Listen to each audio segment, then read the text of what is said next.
The princes Tristan and Umber were born within seconds of difference some centuries ago.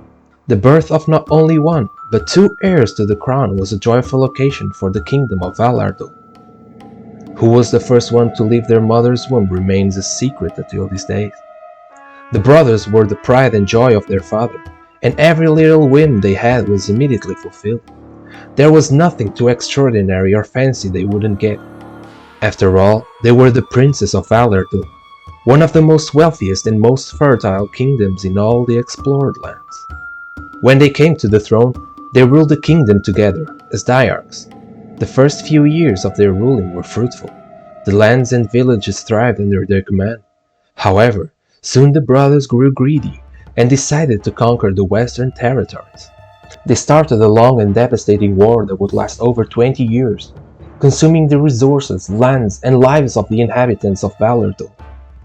The brothers fought with everything they had, but Leniria's forces were strong, and day by day pushed them back.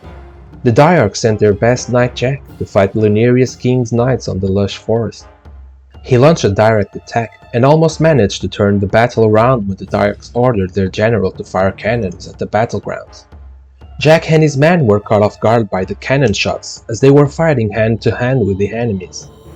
It was one of these shots that ripped Jack's head off and killed most of his squadron, allowing the knights to advance. Jack's body was never found and remained on the rotten forest forever, but his spirit rose to avenge and terrorize his former allies. In utter desperation, the brothers consulted with dark warlocks to find a way to destroy the enemy's army. They were warned the price would be steep, but they agreed without a moment's hesitation. The spell the warlocks casted destroyed most of the enemy's armies, but also doomed the kingdom and its inhabitants to eternal damnation. Ever since that dreadful day, Valardul's lands became a barren wasteland.